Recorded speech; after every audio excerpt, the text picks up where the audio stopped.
안녕하세요. 따둑따둑 시작하도록 하겠습니다. 오늘은 여태껏 우리가 잘못 알고 있었네 라는 부분에 대해서 얘기를 좀 해볼 건데, 책 팩트플리스를 참조했습니다. 저는 이번에 팩트플리스 책을 읽으면서 깜짝 놀랄 경험을 할 수가 있었어요. 저에 대해서 반성하는 시간이었죠. 우리가 책을 읽는 이유는 뭔가를 더 배우고 얻기 위해서라고 생각합니다. 이 책은 이제껏 저를 포함해서 여러분들이 잘못 알고 있었던 사실에 대해서 자료 그리고 도표를 가지고 설명하는 책이었어요. 저는 오히려 세상이 더 나빠지면 나빠졌지 좋아지는 부분은 더 크지 않다라고 생각을 많이 했던 편이거든요. 여러분들 생각은 어떠세요? 세상이 더 밝고 행복해졌다라고 생각하시나요? 제가 이런 생각을 한 이유는 명확합니다.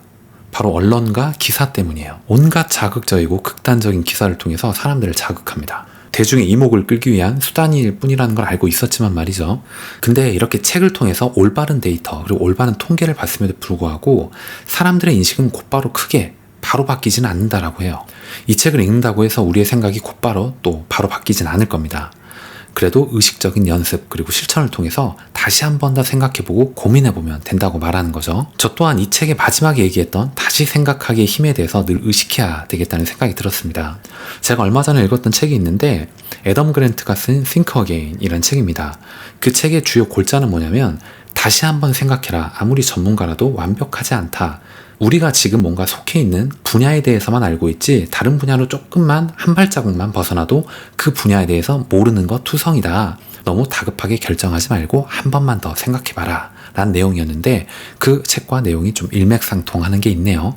오늘은 제 생각을 완전히 뒤바꿔 놓았던 책 팩트플리스에 대해서 여러분들과 이야기를 좀 나눠보고자 합니다.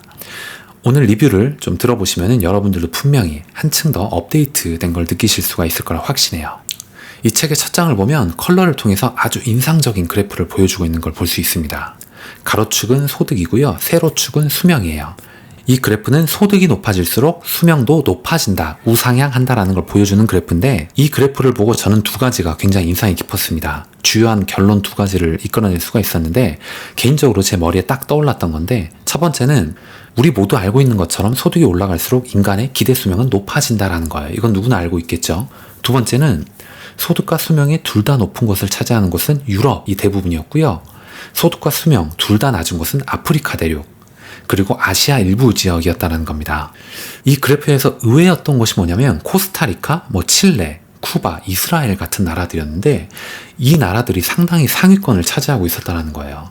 여기서부터 저는 제 고정관념을 느낄 수가 있었습니다. 왠지 남미 그리고 중동 그리고 내전 지역 하면 못 사는 나라들이 떠오르죠. 늘 애들은 배고픔에 지쳐있고 기아로 죽어나가는 아이들을 비추는 이런 언론 기사는 넘쳐납니다.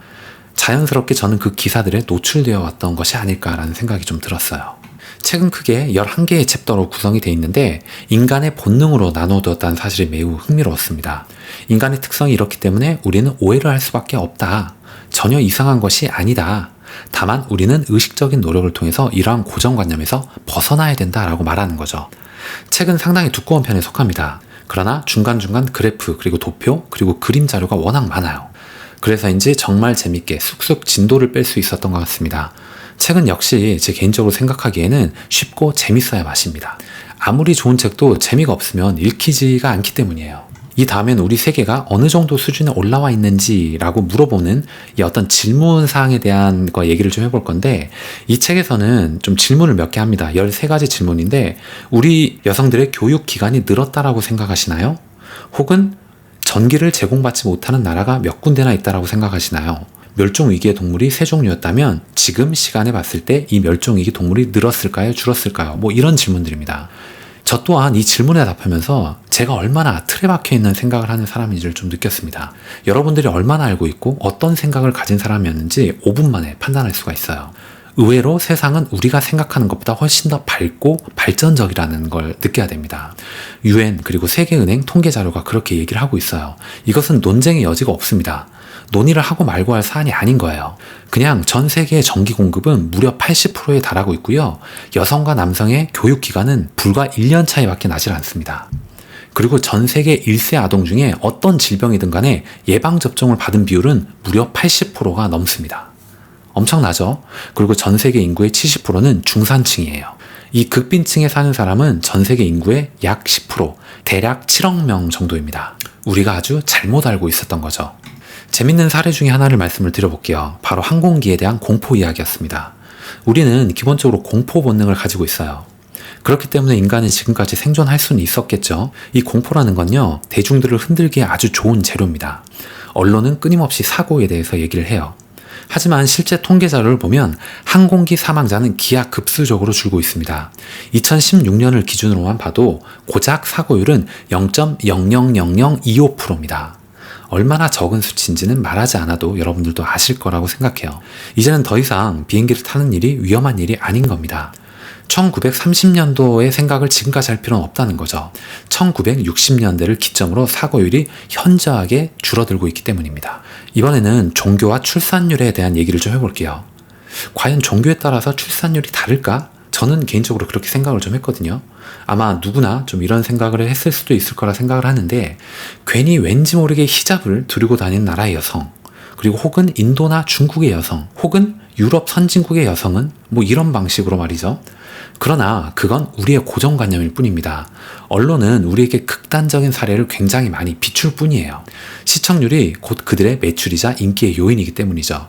우리의 눈을 사로잡으려는 것 뿐입니다. 여성 1인당 출생아 수는 그냥 소득이 높을수록 적어지는 겁니다. 그게 답니다. 기독교든 이슬람교든 그 밖의 종교든 상관이 없어요.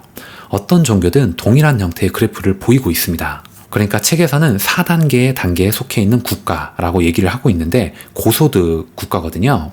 이런 나라 여성들이 출산도 그냥 적게 하는 겁니다. 이유는 뭐냐면 교육 수준이 높아지면서 인식 자체가 달라지는 측면이 있어요. 이제는 노동력 확보를 위해서 아이를 많이 낳을 필요가 없다라는 겁니다. 한두 명을 올바른 교육과 사랑으로 키우는 게 옳다라고 생각하는 거예요. 이번에는 여러분들은 어느 정도의 소득을 얻고 있는 나라에 속해 있는가라는 이야기를 좀 해볼 건데, 책에서는 1단계부터 4단계로 나누고 있거든요. 1단계는 어느 정도냐면요, 식수를 뜨려면 맨발로 걸어서 양동이를 들고 저 멀리 30-40분 있는 거리로 나가서 흙탕물을 퍼 올리는 겁니다. 그렇게 식수를 얻고요, 이동할 때는 당연히 맨발로 이동을 합니다. 신발도 없어요. 그리고 요리는 모닥불을 피워가지고 합니다.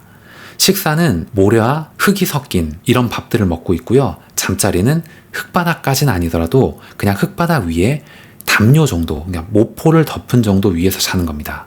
4단계는 뭐냐면, 여러분들이 지금 그 싱크대, 개수대 보시는 그런 장비들 있잖아요. 그 온수, 냉수 기능이 있고, 위로 올리면 물이 나오고 아래로 내리면 물이 잠기고요. 이런 것들을 사용하고 있다면, 이 식수를 이렇게 사용하고 있다면 4단계인 거고요. 그리고 자동차를 이동수단으로 이용하는 거고요. 가스레인지를 이용해서 요리를 하고 있고요. 그 다음에 정상적인 접시 위에 과일과 채소, 육류 골고루 섞어서 먹고 있는 거고요. 잠자리는 침대 위에 이불을 깔고 자는 겁니다. 이게 4단계인데 저는 개인적으로 다 4단계에 속합니다. 그리고 제가 단언컨대 지금 이 영상, 제 목소리를 듣고 있는 여러분들은 아마 100% 다 4단계의 활동을 하고 계실 거라고 생각을 해요. 그리고 책에서도 한국은 이미 4단계에 진입한 국가라고 얘기를 하고 있습니다. 과거처럼 우리가 극단적으로 두 개로 나누어서는 안 된다라는 말을 하고 싶어서 말씀을 드린 거예요. 개발도상국, 선진국 이런 식으로 말이죠.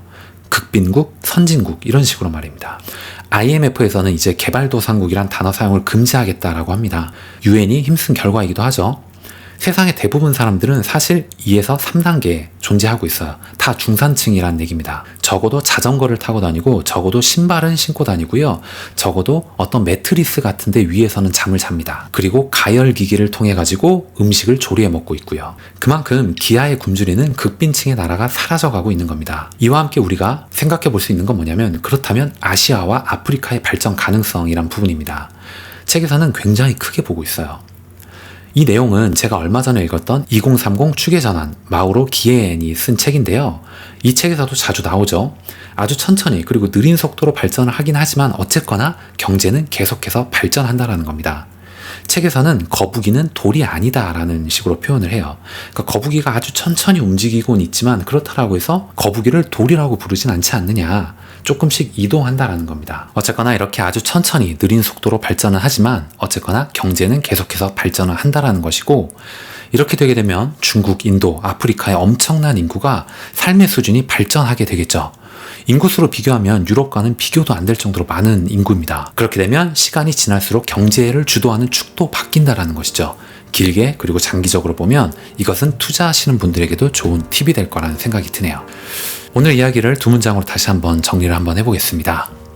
우리는 근거와 데이터를 통해서 이제껏 잘못 알았던 상식들을 바꿔야 할 의무가 있다. 책 한 구절 한 구절이 너무 좋아서 지적할 게 없다는 게 오히려 함정이다.